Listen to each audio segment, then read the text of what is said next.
Assalamualaikum warahmatullahi wabarakatuh. Perkenalkan, nama saya Siti Rohana. Dan ini teman saya, Risma Natasha Putri. Kami dari Forpis Kabupaten Madiun. Seperti yang kita tahu, lebih menyenangkan bukan bila tubuh kita sehat dan juga bugar? Kita dapat beraktivitas dengan normal di dalam maupun di luar ruangan, Baik dengan keluarga, teman, maupun orang yang kita cintai. Pada kesempatan kali ini, kami akan menjelaskan materi tentang RSPS. Apa sih RSPS itu?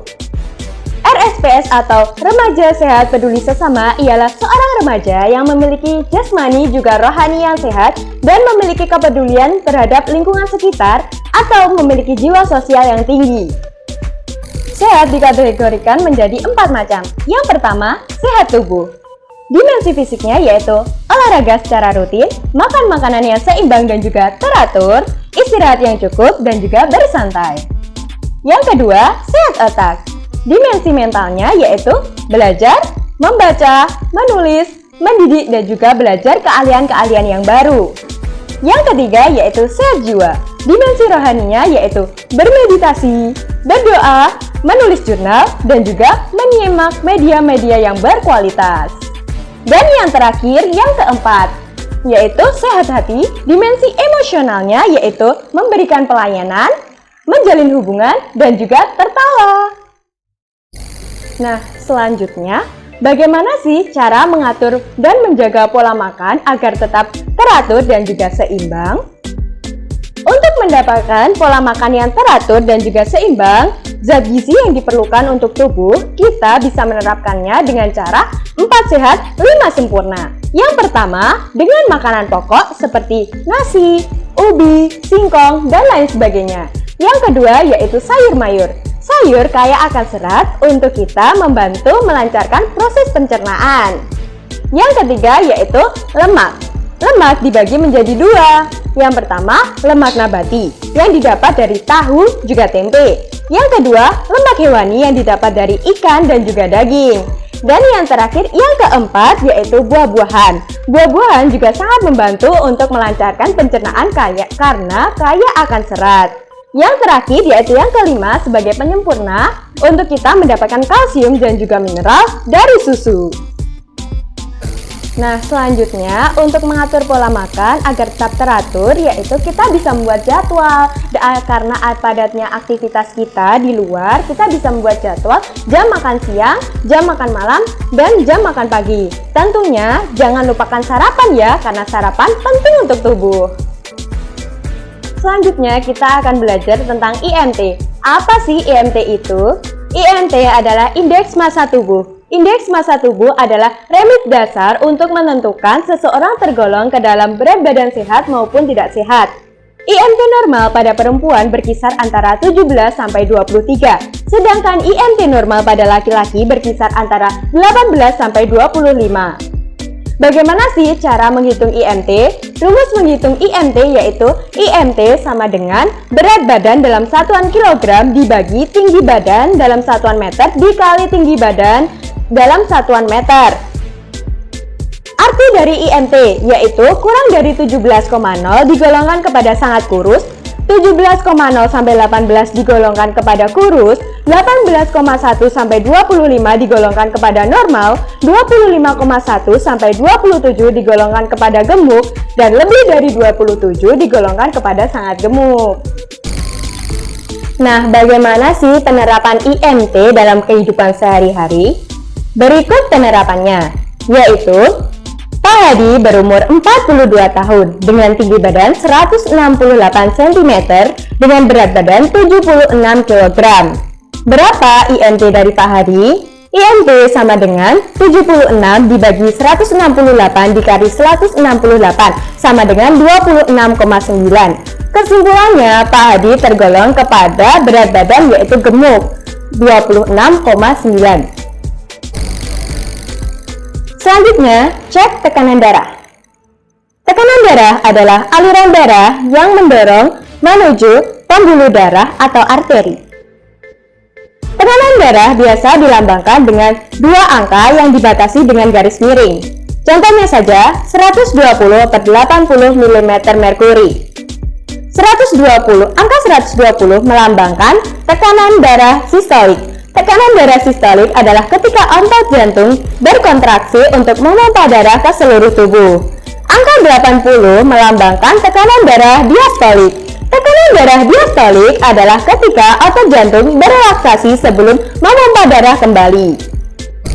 Nah, ada beberapa macam tekanan darah berdasarkan usia nih. Yang pertama, tekanan darah pada anak-anak.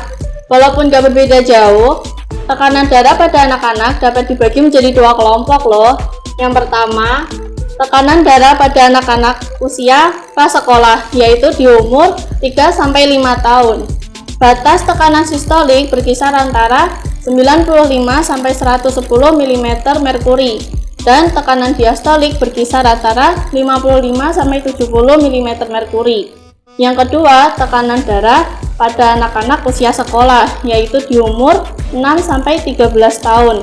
Batas tekanan sistolik berkisar antara 97-112 mm merkuri dan tekanan diastolik berkisar antara 57-71 mm merkuri. Yang kedua, tekanan darah pada remaja, yaitu di umur 13-18 tahun.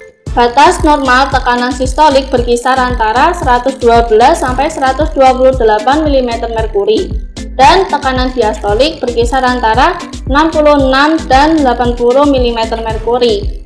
Variasi tekanan darah dalam batas normal seorang remaja dipengaruhi oleh beberapa faktor. Yang pertama, jenis kelamin, kedua tinggi badan, dan yang ketiga waktu pengukuran tekanan darah. Yang ketiga yaitu tekanan darah pada orang dewasa. Secara umum, orang dewasa bisa dikatakan memiliki tekanan darah yang normal apabila angkanya di atas 90/60 mm merkuri hingga 120/80 mm merkuri. Tekanan darah bisa naik atau turun tergantung aktivitas fisik yang dijalani dan kondisi emosional yang dialami. Yang terakhir yaitu tekanan darah pada orang lanjut usia. Tekanan darah pada orang lanjut usia atau lansia cenderung lebih tinggi, yaitu tekanan sistolik di atas 150 mm merkuri dan tekanan diastolik di atas 90 mm merkuri. Hal ini disebabkan karena pembuluh darah pada lansia cenderung lebih kaku, sehingga jantung membutuhkan tekanan yang lebih tinggi untuk memompa darah ke seluruh tubuh. Jika tekanannya terlalu rendah, maka lansia bisa mengalami pusing dan hipotensi ortostatik, sehingga meningkatkan resiko jatuh dan cedera. Nah, aku mau tanya nih Kak, bagaimana sih cara mengatur pola hidup bersih dan juga sehat? Nah, cara mengatur pola hidup bersih dan sehat bisa dilakukan dengan cara yang pertama, yaitu melakukan olahraga secara rutin. Yang kedua, tidak merokok. Yang ketiga, tidak mengonsumsi minuman beralkohol. Yang keempat, menjaga kebersihan kamar mandi. Dan yang kelima, pembuangan limbah dan sampah dengan baik dan benar.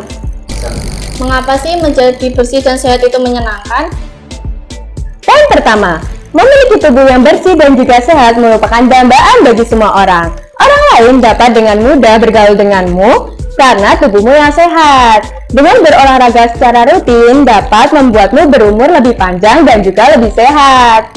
Yang kedua, adanya rasa bangga apabila memiliki rumah yang kecil tapi bersih dan sehat. Dengan menjaga kebersihan rumah dan menjaga kesehatan, maka kamu dan keluargamu akan menjadi contoh yang baik bagi sekitar tempat tinggalmu. Yang ketiga yaitu menjaga lingkungan sekolah agar tetap bersih dan sehat, membuat lingkungan sekolah dan warga sekolah menjadi lebih bersih dan juga sehat. Kegiatan belajar mengajar akan lebih nyaman bila lingkungan sekolahnya juga sehat. Dan bila kita menjaga lingkungan sekolah menjadi bersih dan juga sehat, dapat memberikan penghargaan yang membawakan kita kepada kebanggaan. Contohnya saja Adiwiyata Sekolah. Dan yang terakhir, ingat, mencegah lebih baik daripada mengobati. Sekian penjelasan materi yang dapat kami sampaikan, semoga bermanfaat. Kami dari Forpis Kabupaten Madiun undur diri. Bila ada salah kata dari kami mohon maaf sebesar-besarnya. Terima kasih. Akhir kata, wassalamualaikum warahmatullahi wabarakatuh.